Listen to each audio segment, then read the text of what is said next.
the final episode before Super Bowl 55. Alongside Tyler Fulghum, I'm Joe Fortenbaugh. This is Bet live from Las Vegas, Nevada, in the Link Studios overlooking Caesars Palace. Big show for you today. We're going to run through the entire Thursday night NBA card. Lots of bets, lots of arguing before the show as to how this would play out. Stay tuned. Nick Friedell is going to join us to talk all things NBA. It's Thursday, so we're going to play The Good Word, and then we close with our final and favorite Super Bowl selections of the week. YouTube.com is where you can go for more sports betting coverage, specifically youtube.com/ESPN Sports Betting. Are you ready to get to work today, my friend? I'm not necessarily ready to start with what we're going to start with because you kicked my butt again in the DFS showdown. Just a simple recap. Just a simple recap from what we did yesterday. It has been a battle of two gentlemen, much like Federer and Nadal, not like Floyd Mayweather versus his opponents. Federer and Nadal. Here's the DFS lineup from last night. Three straight for you, brother. 3-2 through 5, so it's been a nice little back and forth. This little bad boy? Thank you very much. How about this bad boy? That one's going to work. Thank you very much. We crossed over on quite a few. Let's pay tribute to how smart we were on DeJounte Murray. Eric Gordon. Called out. Jaylen Brown. Not bad. I mean, at that point, it had already been decided because he was the only guy we had left to play. Right. I thought I was in some trouble with Joel Embiid's first half. He was huge. Embiid was a monster. Sabonis was even better and didn't even play in the fourth quarter because his team got blown out. Rarely you see a guy go off like that when his team gets blown out, but that's just how good Sabonis has been this year. Had to make a late switch. Rudy Gay was out, so I subbed in Dorian Finney-Smith, same position. He did just fine for about $100 less. Got a nice play there. 290 plus is a great score. Well done, my friend. Nicely done. No time to celebrate and pop bottles. We got to turn our attention to the Thursday card. We got a lot of games. Let's find a way to make some money. Okay. Unfortunately, no Russell Westbrook triple-doubles tonight to play. Yes, This guy knows a Russell Westbrook triple-double better than Russell Westbrook knows a Russell Westbrook Sniff him like a truffle dog. All right, NBA Thursday night pick, and let's start with the Utah Jazz, laying 8.5, total of 225.5. They are in Atlanta to take on the Hawks. All right, I'm going to go under. However, I will note that when I made the selection last night, the total was 227. So the market has come down a little bit, a point and a half. Got ahead of the pricing. Very nice. I don't like it as much at 225, but I'll still go under. The Atlanta Hawks have the second best under percentage in the NBA this season. Only the Lakers have a better under percentage. They're 15-6 to the under. Utah, of course. Didn't help me last night. No, it had didn't. the under last night. No, it didn't. That was a good matchup, though. A fun little back and forth, tete-a-tete with the Mavs and the Hawks. Utah, 5th in the NBA in defensive rating. Best record, by the way, with that defensive identity. Atlanta, you pointed this out, surprisingly, an 11th ranked defensive rating. It's been inside the top 10 at some points this season. Right now it's at 11th. Hawks just played that competitive game last night. They don't have DeAndre Hunter still, who's become their third best player, maybe their second best player. So I think the scoring is going to be down. I think the Jazz are going to control tempo and game script, and that's defense. That's low scoring. That's why I like them to win the game, and I like the under. I like it. There's a lot to agree with there. I'm going to play the Jazz in the first quarter. I'm laying 2.5. I want to get in, and then I want to get out, because there's a lot to bet tonight. I don't have all night for the Jazz and the Hawks game. It's all about the situation. Utah has been off since Tuesday. They beat Detroit, nice and rested. Atlanta, this is their third game in 4 nights, and they were in a heck of a shootout last night against Dallas. Both teams, or I should say Utah, top 5 in both offensive and defensive rating, so I like them to jump on Atlanta tonight early. They've been a very good first quarter team, 4th in first quarter scoring differential this season. So they have the affinity to jump on teams early. They've got the advantage of the situation tonight, well rested. Let's get on Atlanta early, drive them into the ground, and then I do not care at all what happens after that. Let's keep the scoring down. Maybe he wins, but after the first quarter, whatever. Game number 2, Dallas, who was in that shootout with Atlanta last night, laying 3.5, total of 228.5. They flew home. They're going to be hosting the Golden State Warriors. Again, the market is conspiring against me. It was Dallas minus 2.5 last night when I make this pick. Now it's Dallas minus 3.5. I'll stick with the Mavericks. They got a much-needed confidence win. If you want to play some intangibles last night against Atlanta, James Wiseman is out for the Golden State Warriors. He's been an integral part of their paint defense. Kristaps Porzingis is expected to play the second leg of a back-to-back and not have any type of minutes restriction. So without Wiseman in the paint, easier buckets, even though Draymond Green is still there, for Porzingis, for Luka Doncic when he probes. And the Mavs, I think, are finally starting to find a rhythm. They need to win, obviously. We've talked about how they've disappointed this season, but big time. They had lost 6 games in a row before last night. But if you look at the circumstances, they didn't have for most of that Maxi Kleber, Dorian Finney-Smith, some other key pieces that were out. Josh Richardson. Those guys are all back, and they played Phoenix twice, Utah twice, Denver and Houston. The combined record of those teams are 49 and 32, all in the playoff picture, basically. So they had a compromised roster, and they had a difficult schedule. So now I think it's getting easier. They're healthy with all those guys I mentioned back. I think the Mavs are going to go all out in this game and get the dub. I like that analysis so much. I'm taking the Warriors plus 3.5. I got to be honest, I was very compelled sitting here listening to you, and I'm thinking to myself, I don't like being on the wrong side of the move, but again, it's a situational play. Nice win last night in Atlanta. Yep. Now you're flying home. You're going to host a Warrior team that's been off since Tuesday, that loss against Boston. The key here is the fact that the Warriors rank second in pace. I think if they come into this game and they're sprinting up and down the floor against a Dallas team that ranks in the bottom 10 in pace this season, the second half is where the Warriors are going to make it rain. The second half is where there's going to be an opportunity to take advantage of some tired legs. Third game in 4 night for the Mavericks. I'm going to take a shot with the Warriors. Please don't burn me, Golden State. Please don't burn me. All right, so that's a roulette bet. Right out of the gate, we're on the opposite sides. Game number 3, tight little point spread here. The Philadelphia 76ers laying 10. Total of 222.5 as they get set to host the Portland Trail Blazers. Slew of injuries in this one. No McCollum, no Dame Lillard. Injuries galore for the Portland Trail Blazers is how you say that. We'll go with that. Trail Blazers. Again, What do you like? I've been kind of screwed by the market. Last night, and the news of Damian Lillard being out is what obviously moved it. But last night, Sixers were minus 8.5. Now they're laying 10. I'll stick with it. First of all, this is not the market screwing you. This is you getting ahead of the moves. You should feel good about this. They don't know that out there. That's why I'm trying to at least point out the context here. Dame Lillard, I had my notes, questionable. He's out. He's out. So you're going with no Dame, no McCollum, no Zach Collins has been out. Anthony Simons, who would soak up a lot of these minutes, he had a hamstring injury in his most recent game and only played 12 minutes. Is he going to be 100%? Now you're relying on Enes Kanter against Joel Embiid, Carmelo Anthony at his age. Gary Trent is your best offensive weapon. He's probably going to play 42 minutes in this game. It's not a necessity. The Sixers, check this stat. You know their starting lineup because you're a Philadelphia fan. I do. Ben Simmons, Seth Curry, Danny Green, Tobias Harris, and Joel Embiid. Yes. When those 5 players play in the same game together this season, the Sixers are 12-0. They have yet to lose a game with that starting 5. They're 10-1 at home. They've been good at home for a long time, not just this year. They're 3rd in defensive rating. Portland's 29th and compromised. This has blowout written all over it. So assuredly, the Blazers win by 3. I think I speak for all Sixers fans when I say we'll see it in the playoffs. No reason to get any excitement whatsoever with what we're seeing now, although they have been playing well. I'm going to play the under at 222.5. Extraordinarily dangerous playing unders in Portland games. Yeah. Without question, they went over 229 points in 6 of their last 7. They play no defense whatsoever. This just feels like one of those games where the Sixers get on them. The Sixers are a very good defense. Great defensive team. Limit Portland, build yourself a nice lead. Everybody coasts late, and they just want to get the heck out of there in the 4th quarter, and you have maybe 10 total points in the final 5 minutes. Let me get my under. Let you get your cover. Sure. We can walk away friends on that one. Okay. Game number 4, the Memphis Grizzlies laying 3.5, total of 224.5 as they get set to host the Houston Rockets. All right, I had the Rockets money line last night when it was plus 120. It's now all the way up to $1.45 that I get back if I invest $1 on the Rockets. I'm going to take the money line here since I'm getting better value on it. No Victor Oladipo. However, John Wall is back after resting the first leg of a back-to-back. And the Rockets were thoroughly embarrassed last night, losing that first leg of a back-to-back against the Oklahoma City Thunder without Shai Gilgeous-Alexander and without George Hill. They lost to a compromised OKC team, so Who isn't even that good to begin with. Exactly. So I'm kind of playing to an intangible here, so to speak, a focused Houston effort, after getting embarrassed last night.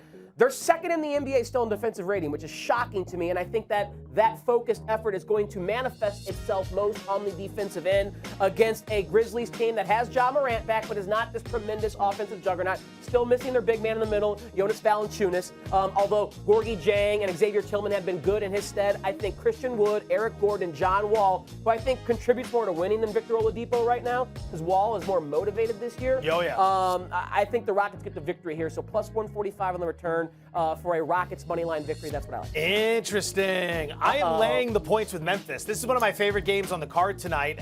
Just like you, early in the day, it was like 1.5, 2. I'm like, I'm on it, and it just keeps going up before showtime. We'll be talking about this on Daily Wager as well. ESPN 2, 6 p.m. Eastern, 3 p.m. Pacific, coming up in a little while. Very situational based is this analysis, much like these other games. Third game in 4 nights, again for Houston. They played like last night, as you mentioned. Memphis has not played much at all. This is just their 4th game since coming back from that COVID shutdown. Sure. Haven't played since Tuesday, well rested. If you go back and include that COVID shutdown, they've won 7 of 8. They're 4th in defensive rating. They've been really good. I think they're one of those stories this year that people aren't paying attention to because it's Memphis. There aren't a lot of big name players. Everyone who follows the NBA knows Ja Morant, but the casual fan might not be as familiar with him just yet. And ultimately, I love them in this spot. I think it's a great spot. They're playing well, and they're undervalued a bit going with the Grizz. So you and I are opposite too so far. Okay, let me write that in there. Final Ooh, game. that. The only one that had no movement whatsoever all day, it's the Lakers, laying 5, total of 216.5. There was some money on the under that came in here. They're hosting the Denver Nuggets. Both teams rested. Denver hasn't played since Sunday. The Lakers have been off since Monday. What are you going to do here? I'm going to take the creamy Noogies as... Fading your boy LeBron. Yeah, fading my boy LeBron here. I'm getting 5 points in my pocket, though, with the head start for the Nuggets here. Denver, what's also ironic here, or interesting, if you're playing the total, you have the team with the best over percentage in the NBA, the Denver Nuggets, versus the team with the best under percentage in the NBA, the LA Lakers. Tease alert, I'm playing the total. Okay, Lakers. They're just 4-4 at home this season. What's going on at Staples? Really? They're a 500 team at Staples Center. They're 12-2 on the road, and their first 2 losses came on this 7-game road trip out east. But they are 16-6 overall this season, 12-2 on the road, 4-4 at home. I don't know how to explain it, but it's something certainly worth monitoring. And you would think the Denver Nuggets, with that mile-high elevated home court advantage, would be a better home court team. That's not the case. They too are a 500 team at home, 5-5, while being 7-3 on the road. I don't know why. It's a trend I noticed. I think these teams, when they play their A game, are fairly close. If it was, A versus A, I would say the spread should be closer to 2.5, 3. So getting 5 for these situations where the Lakers have struggled and the Nuggets have been better than expectation, sure, I'll go with it. First time in show history anyone's ever stood up during the show. That was so well done. What? So well done. This guy's looking at home records, road records. I am stunned, quite frankly, that the Lakers are that bad at home. It shocked me Now as we have well. to get back to the mark. Shocked me as well. You're pretty close there. That'll do. Yeah, we'll do. Yep, right on the edge there. So I would say I'm going to play the under here. 2 teams that are very well rested, which means we should get everything we need to get on the defensive end of the court. Right. Oh, by the way, the Lakers #1 in the NBA in both defensive rating and points allowed. Now, that worries me, as great as they are, because Denver is nasty on the offensive end of the court. Yep. So this is going to be a great game tonight. Money's been coming in on the under. Both teams pace-wise, 23rd or worse. So what are we seeing? 2 teams that want to bring the ball up, set up their offense, try to find a way to get to the bucket, get some points, and then get back to the other end and play D. Going to play the under 216.5. I have a feeling this is going to land like 217, 218. Because there's been such a move from where the winning number is and where my number is. It's going to get right in there like that Suns game the other night. It's just going to thread the needle to break my heart. So there we go. Well, good luck. That's your NBA Thursday Night Pick'em. We'll have more for you next week. We'll recap on Monday as well. But let's go ahead and bring in an expert who can help us figure out what's going on with the team that played the Lakers in the NBA Finals last year. That would be Nick Friedell, NBA reporter for ESPN. Nick, we always appreciate the time. The Miami Heat, after last year's run to the finals, now find themselves 2.5 games back of a playoff spot. Not the lead in the Eastern Conference, of a playoff spot, having used 13 different starting lineups due to injuries, COVID, all that stuff. How confident are you that this team can get back to the postseason? I'm confident, and this team is always confident, guys. But what the Heat are finding out is that bubble hangover is real. And this team, with all the COVID issues that it dealt with, all the injuries that they're continuing to deal with, they just don't look the same. The swagger that Miami carried with it throughout that bubble, it's gone. And now they're going through the real hard times of the NBA. So do I believe they'll get it back together to get into the postseason with Jimmy Butler and Bam Adebayo? Absolutely. But to think that they're going to have anywhere close to the success that they did last postseason, that is really, really difficult to see.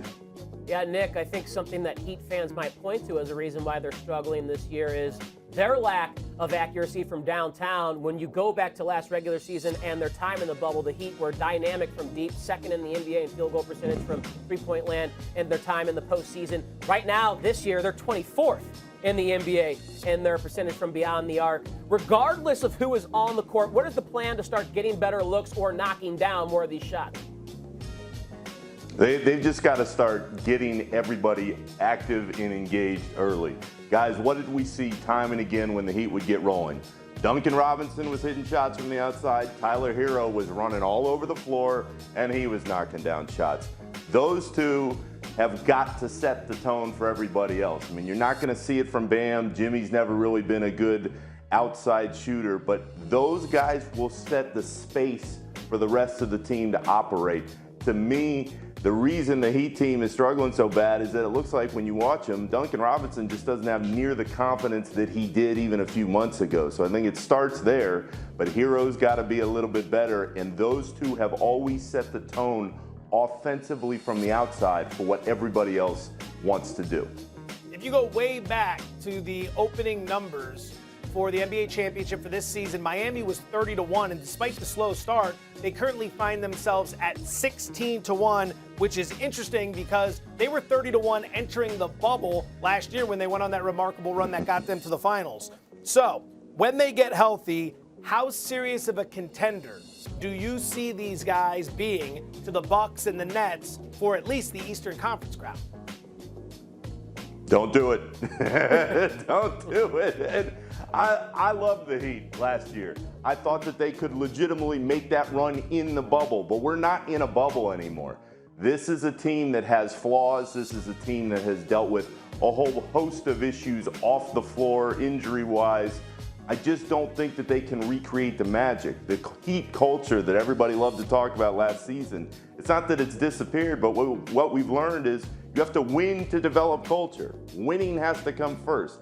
I think they can turn things around, but guys, to think that they're going to turn it around from 7-14 and then make a run the likes of which they did a few months ago in the bubble all the way back to the finals, I don't see it at all. I would stay away from Miami in that number.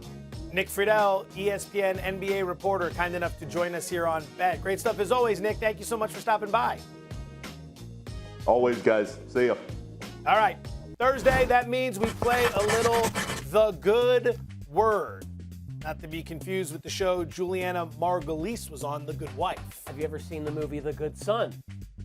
No. Macaulay Culkin and I've only seen 2 Macaulay Culkin movies, and I'm pretty sure you know. Expand Your Horizons. And gosh, I'll think of the guy's name. As a matter of fact, I have an internet machine right here. You go ahead and look that up. I'll go ahead and host the You'll show, know the and we'll name. meet You'll somewhere in the middle. All right, here's how it works. I read off a statement, and then the first word that comes to your mind, you write it down, and we discuss.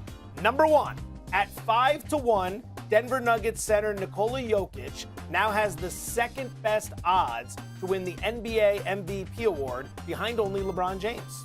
Yes, the word I have for that, as I remember the young man's name, Elijah Wood. It's Elijah Wood and Macaulay Yes, Culkin. he was Great also in movie. Radio Flyer. Great movie.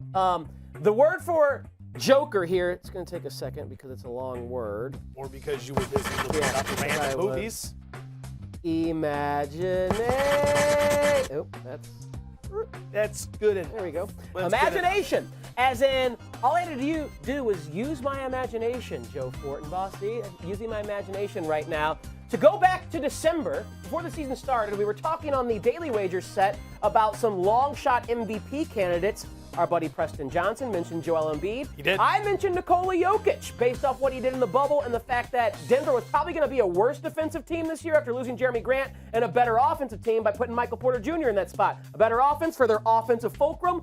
better numbers and a team I thought could be a top 4 seed in the Western Conference. I liked it. He was 20-1 before the season. So I used my imagination back at 21. I'm not surprised to see with the imagination of Joker in the high post to create angles for passes and shots over the top of the defense that he is now the second shortest odds to win MVP because the guy is literally a unicorn, one of the most unique talents the game has ever seen. Maybe the least athletic man in the NBA, yet he still puts up these numbers because of his great skill. He's the athletic man in the NBA? Well, he doesn't look athletic. He's not athletic. He's skilled. He's skilled, but he's not athletic at all. There's literally no muscle definition. There is none. It's just one giant And this is the muscle. best shape he's ever been in his life, too.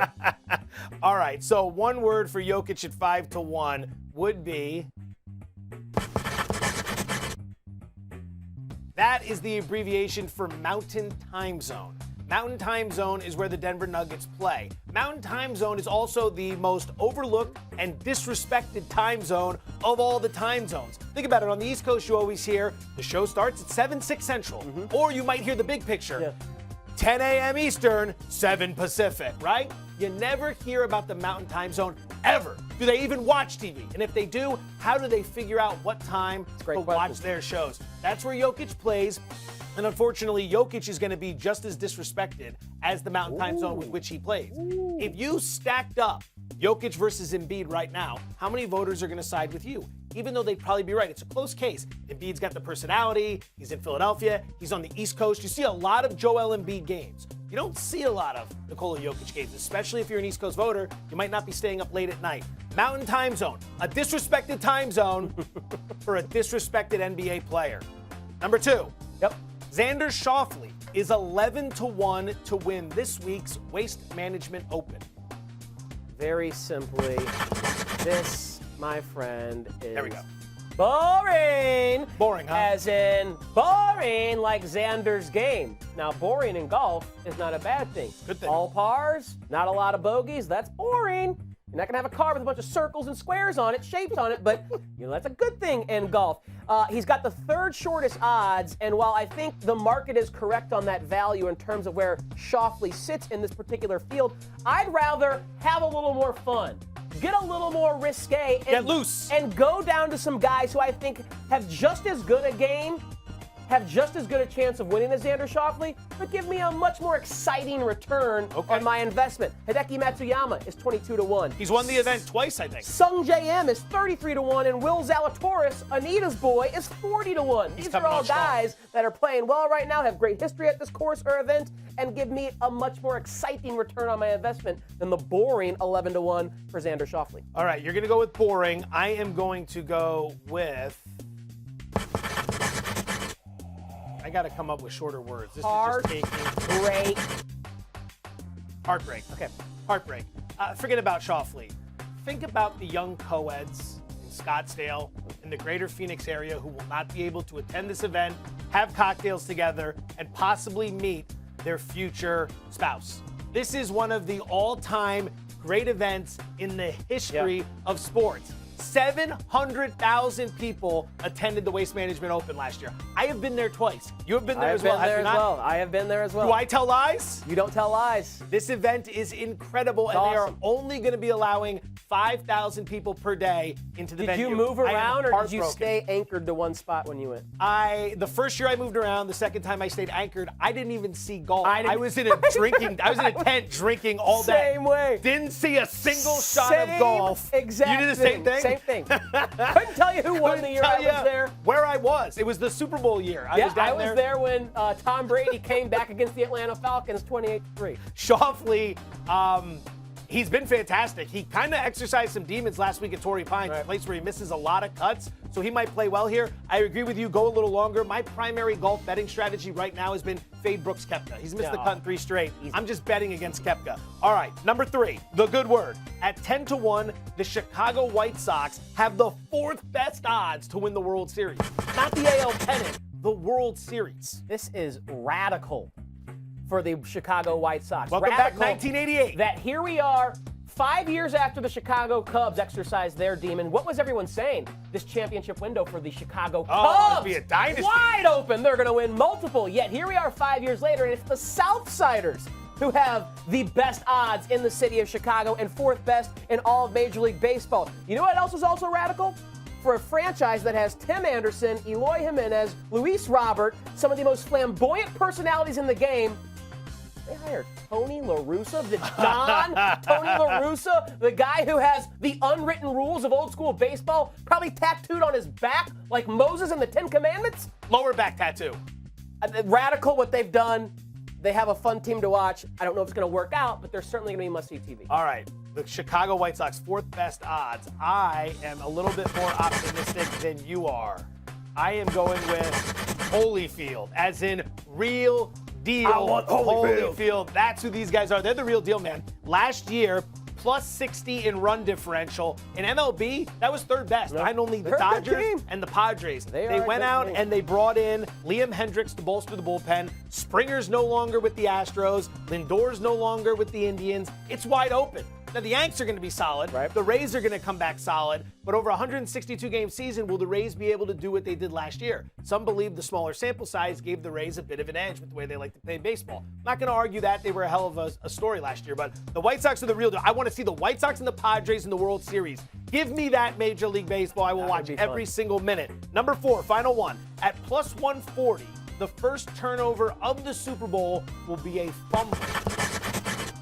Like that pigskin, sometimes it's a slick bet. Like especially at plus 140, that value, I love it considering Brady and especially Mahomes, they don't throw a lot of interceptions. Mahomes, if he does turn it over, likely going to be a fumble because of that compromised offensive line against the great front seven of the Tampa Bay Bucks. So this is a slick bet at that value for fumbles to be the turnover du jour instead of interception. You and I kind of are on the same wavelength. I am going with Slinko.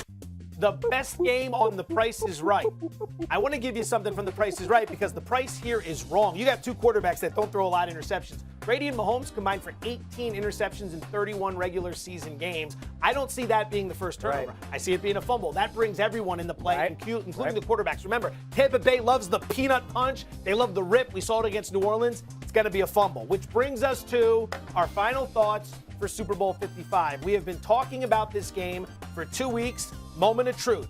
We're going to give our best prop bet out, but before we do that, side, total, something game, not prop related. Right. What do you got for me? All right, my favorite game bet is one I kind of uncovered this week while doing some research for Daily Wager. The Chiefs' first quarter spread is half a point. Okay. So they just got to win the first quarter. And I get plus 105 on that. I'm getting an extra nickel for every dollar that I invest.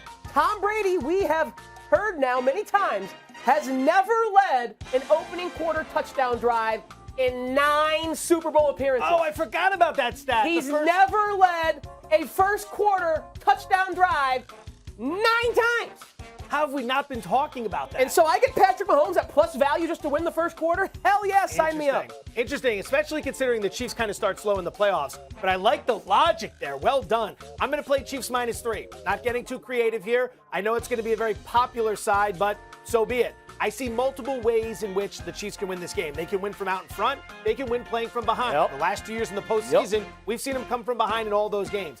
I don't see that being the case for Tampa Bay. Remember, during their 5 regular season losses, they trailed at the half by a combined score of 99-41. Those were against 4 teams, because the Saints twice, that went to the playoffs. The Chiefs, the Rams, the Bears, in 2 games against the Saints, they were losing by an average of 11 points per game at the half, and they couldn't come back.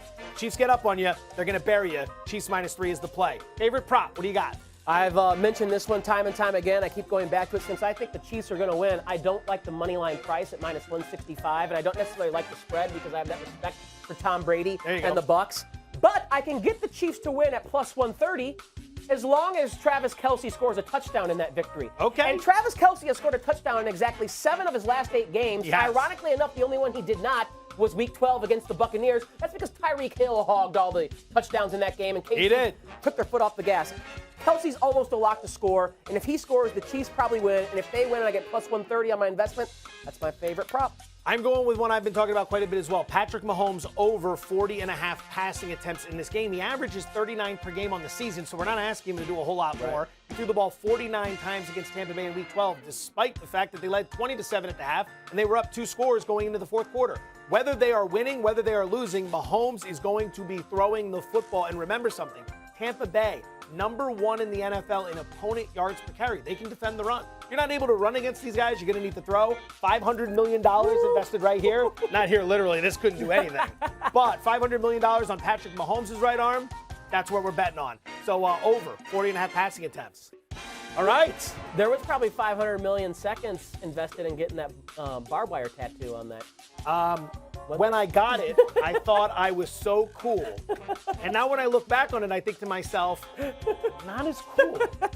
Not as cool. I'd love to take you through the decision-making process. Unfortunately, we are all out of time. Where are you watching the game? Just with the family at home? Yeah, the family. Gonna be doing that. It's this is always the weekend of my oldest's first birthday. Oh, well, happy birthday, Harrison. So we kind of combine the celebrations. All right. Lots of prop bets for the 4-year-old. Lots of prop bets. Not really. Over under 6.5 adult beverages.